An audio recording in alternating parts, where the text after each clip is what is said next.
अब बाज नौजवान जो है अपने आप को हैंडसम खूबसूरत दिखाने के लिए, मुझे बताया गया कि आजकल एक ब्लू बेटीनॉट एक क्रीम है, स्टिलमैन फ्रीबल क्रीम है, आर्च पर्ल क्रीम है, तीनों को मिला के रात में लगा के सो जाना। मेरे को बताया गया, नहीं मालूम, लगा के सो जाना और धूप में नहीं निकलना, धूप कम रही तो निकलना। और यह भी बताया गया कि 15 दिन के बाद उसका रंग अच्छा होता, उन्हें खूबसूरत दिखता। क्या है यार, क्या है वो, क्यों? ये जो आपको जो बनाया गया है ना, वो कौन बनाया मालूम आपको? जो आपका और तुम्हारा चेहरा है वो कौन बनाया? तुम दुनिया की बातों में आके कह रहे हो कि नहीं मैं खूबसूरत नहीं। अरे तुमको अल्लाह ने बनाया तो अल्लाह खूबसूरत ही बनाता रहे को। जमीन व आसमान का खालिक अपनी मखलूक को खूबसूरत ही बना सकता है, मगर तुम नहीं, मेरे को लगाना है क्रीम। क्रीम वाले का फायदा हो रहा, आपका नुकसान हो रहा। माने उसमें 3 क्रीम, ब्लू बेटीनॉट, स्टिलमैन फ्रीबल cream, arch pearl cream, 2-2 tube डालना सुना, बताया गया। और 20 दिन के बाद बोले कि थोड़ा थोड़ा रंग। कहां का रंग? तुमको रंग बदलने का है ना। अगर आपको रंग बदलना है तो रसूल अल्लाह सल्लल्लाहु अलैहि वसल्लम की सुन्नत को अपना लो। तुम रसूल अल्लाह सल्लल्लाहु अलैहि वसल्लम की सुन्नत को अपना लो तो हुस्न तुम्हारे सामने आकर अदब से खड़ा हो जाएगा। तुम रसूल अल्लाह सल्लल्लाहु अलैहि वसल्लम की सुन्नत को अपना लो, हुस्न तुम्हारे सामने आकर हाथ बन के खड़े हो जाएगा। मेरे नौजवानों, इस बात का ख्याल रखो। मैं आपसे यह भी अपील कर रहा हूं कि मेरी इस बात का याद रखिए कि अल्लाह के रसूल सल्लल्लाहु अलैहि वसल्लम ने जब कोहे सफा पर खड़े होकर मक्का की सरजमीन पर लोगों को दावत दी कि आओ इस्लाम को कबूल करो, तो क्या रसूल अल्लाह सल्लल्लाहु अलैहि वसल्लम ने चांद के 2 टुकड़े करके दिखाए? क्या रसूल अल्लाह सल्लल्लाहु अलैहि वसल्लम ने सूरज को वापस बुलाकर दिखाया? नहीं। अल्लाह के रसूल सल्लल्लाहु अलैहि वसल्लम ने क्या कहा? पहले रसूल अल्लाह सल्लल्लाहु अलैहि वसल्लम ने अपनी सीरत की बात की और कहा कि मेरे बचपने से लेकर इस जिंदगी तक अगर तुम उसमें एक ऐब पाओ तो मेरी बात का यकीन मत करो। यह मोहम्मद सल्लल्लाहु अलैहि वसल्लम ने कहा। हम खुशकिस्मत हैं कि अल्लाह सुब्हानहू तआला ने अपने हबीब मोहम्मद मुस्तफ़ा सल्लल्लाहु अलैहि वसल्लम का हमको उम्मती बनाया। तो नौजवानों याद रखो, तुम अगर वक्त खराब कर रहे हो तो वक्त तुम्हारा नहीं है, कौम का है, मुसलमानों का है। मुस्लिम नौजवानों, अगर तुम अपना वक्त खराब कर रहे हो तो तुम्हारा नहीं, तुम कौम का वक्त खराब कर रही हो। तुम अपनी कौम का वक्त खराब कर रहे हो। अपने वक्त को इस्तेमाल सही करो और रसूल अल्लाह सल्लल्लाहु अलैहि वसल्लम की सीरत को पढ़ो कि जब रसूल अल्लाह सल्लल्लाहु अलैहि वसल्लम, तिरमिज़ी शरीफ की हदीस है, जब रसूल अल्लाह सल्लल्लाहु अलैहि वसल्लम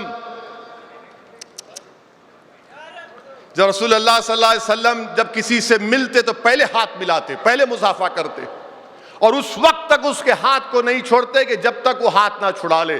उस वक्त तक उस आदमी को देखते रहते जब तक वो अपनी चेहरे को ना पलटा ले।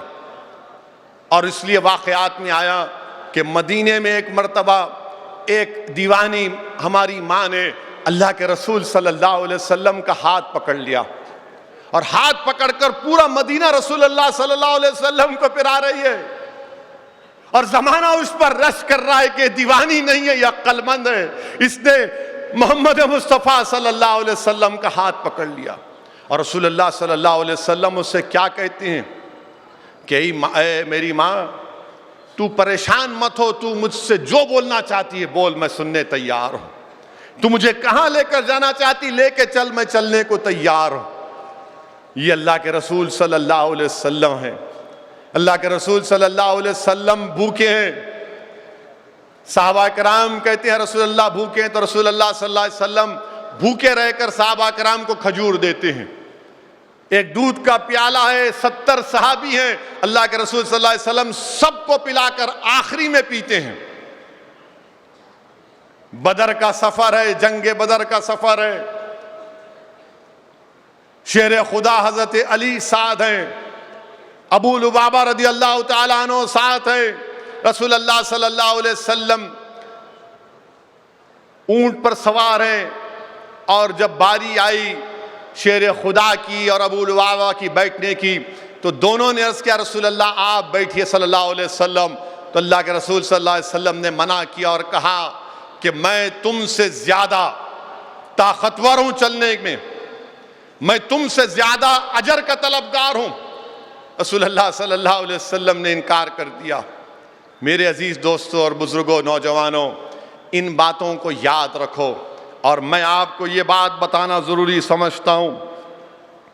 इस बात को याद रखो आप मेरी, कि अल्लाह के रसूल सल्लल्लाहु अलैहि वसल्लम की सीरत हमारे सामने है और दुनिया देख रही है। दुनिया ये समझ रही है कि हम इस्लाम को दबा देंगे।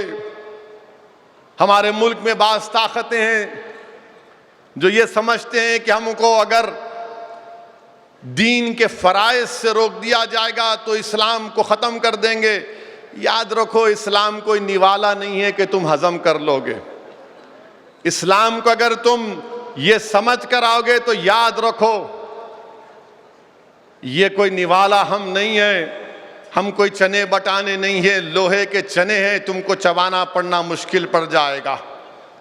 मेरे अजीज दोस्तों और बुजुर्गों, लोग इस्लाम के ताल्लुक से क्या क्या नहीं किए, क्या क्या तारीख पढ़ो आप। तारीख बता रही है, तारीख ये बता रही है कि बगदाद में तातारियों ने, मंगोलों ने 40 दिन में 3.5 लाख मुसलमानों का कत्लेआम किया। 40 दिन में 3.5 लाख मुसलमानों का कत्लेआम किया।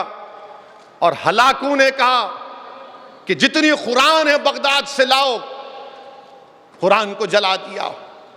दरिया दजल्ला एक दिन लाल हो गई, दूसरे दिन इंक के रंग से उसका रंग और बदल गया। और हलाकू ने बड़े फख्र से कहा कि अब कोई कुरान नहीं पढ़ेगा। तो उन लाशों में से एक 6 साल का बच्चा उठा, जख्मी हालत में उठकर कुरान को पढ़ना शुरू किया। और हलाकू की आंख में आंख डालकर कहा कि तू अगर कागज को जला देगा तो समझ रहा है कुरान खत्म हो जाएगा, कुरान हमारे सीनों में और नस्ल दर नस्ल बाकी रहेगा। हलाकू परेशान हो गया, हलाकू परेशान हो गया। आप सोचो, इब्ने कसीर अल बिदाया व नहा किताब में लिखते हैं कि 40 दिन में 3.5 लाख मुसलमानों का कत्लेआम हुआ।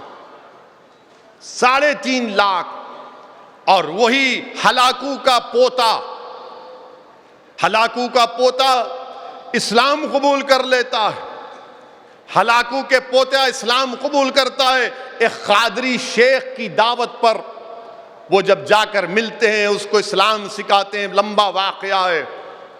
उसके बाद वो अपना नाम बदलकर अहमद रखता है, शहीद हो जाता है।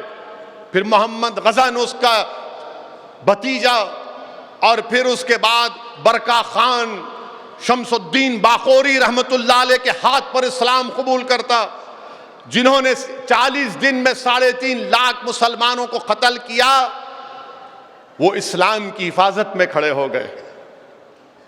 और फिर यही टर्की है, टर्की में कमाल पाशा नामी एक शख्स था जिसने कहा कि अरबी में कुरान नहीं पढ़ेंगे, अज़ां अरबी में नहीं होगी, अरबी जबान पर पाबंदी आयत कर दी और ये समझा कि कुरान और इस्लाम खत्म हो जाएगा। मगर जब कमाल पाशा पढ़ा, मर गया, तो मैं देखा हूं कि उसके कब्र के आगे कोई लोग कुरान पढ़ रहे हैं। उसकी खबर के आगे लोग कुरान पढ़ रहे हैं।